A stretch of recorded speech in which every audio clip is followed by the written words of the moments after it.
नमस्कार दोस्तों, आज बात करते हैं एक और इम्पॉर्टेंट डेवलपमेंट जो अमेरिका में हुआ है। अमेरिका ने सभी विदेशियों को बोला है कि लीव नाउ और सेल्फ डिपोर्ट, यानी जो भी व्यक्ति अमेरिका में 30 दिन से ज्यादा अब रहना चाहते हैं उन्हें अपने आप को होमलैंड सिक्योरिटी डिपार्टमेंट में रजिस्टर्ड कराना पड़ेगा, और जो भी व्यक्ति ऐसा नहीं कराएगा उसे $5,000 का जुर्माना, 6 माह की सजा और डिपोर्ट भी किया जा सकता है। तो आखिर हम इसे समझते हैं विस्तार से, ये सब क्यों किया जा रहा है और इसके पीछे ट्रंप का, अमेरिकी सरकार का, प्रशासन का क्या उद्देश्य है। तो देखिए, जैसा आपको पता है, ट्रंप ने राष्ट्रपति बनने के साथ ही बहुत सारे इलीगल जो इमिग्रेंट्स अमेरिका में रह रहे थे, अवैध प्रवासी अमेरिका में रह रहे थे, उनको डिपोर्ट करना शुरू किया। उसमें भारतीय भी थे, बड़ी संख्या में उन्होंने डिपोर्ट किया। इवन आपको वो घटनाएं याद होंगी जब बहुत सारे भारतीय विमान से भारत आए तो उनको बेड़ियों में जकड़ के रखा गया था, तो उसकी बहुत ज्यादा भारत में राजनीति भी हुई उस बात को लेकर। तो देखिए, ट्रंप इस नीति को लेकर बहुत ही स्पष्ट हैं कि उनको जो भी अवैध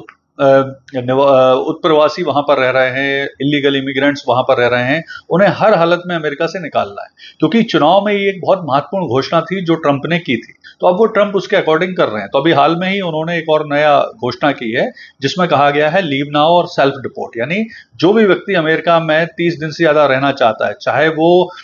पढ़ने के लिए आया हो, चाहे जॉब करने के लिए आया हो, चाहे टूरिस्ट पर्पज से आया हो, किसी भी वजह से आया हो, अगर 30 दिन से ज्यादा वो रहना चाहता है अमेरिका में, तो उसे हर हालत में जो अमेरिका का होमलैंड सिक्योरिटी विभाग है उसमें रजिस्टर्ड कराना ही पड़ेगा। और जो व्यक्ति ऐसा करने से चूक जाएगा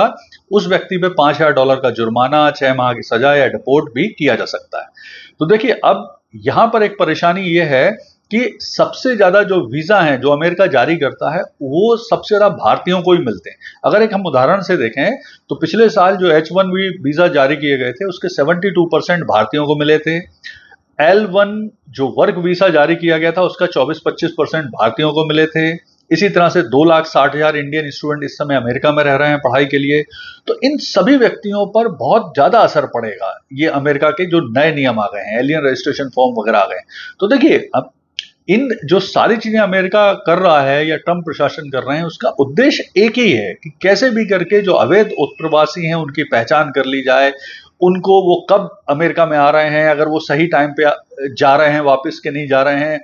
उनका प्रॉपर रजिस्ट्रेशन करके ट्रैकिंग हो पा रही है कि नहीं हो पा रही है। तो ये सभी चीजें अब अमेरिका अपने यहाँ करता जाएगा, जिससे अब जो अवैध प्रवासी हैं वो ना आ पाए अमेरिका, या आ गए हैं तो उनको निकाला जा सके। और जो लोग लीगल तरीके से भी अमेरिका में आए हैं उन पर प्रॉपर ट्रैक किया जाए, उन पर प्रॉपर नजर रखी जाए, यानी किसी भी तरह से कोई भी व्यक्ति अमेरिका में ऐसा ना हो जिस पर नजर ना हो, जिसके बारे में होमलैंड सिक्योरिटी विभाग को जानकारी ना हो। तो अमेरिका लगातार ऐसी कोशिशें कर रहा है ट्रंप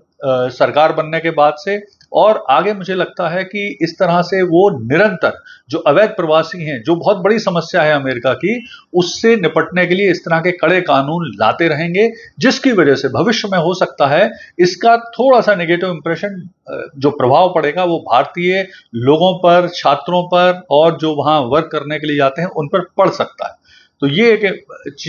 मतलब कंसर्न की चीज है जिसको एड्रेस करना चाहिए भारत सरकार को, यूएस गवर्नमेंट के साथ बात कर कंसर्न करना चाहिए। धन्यवाद।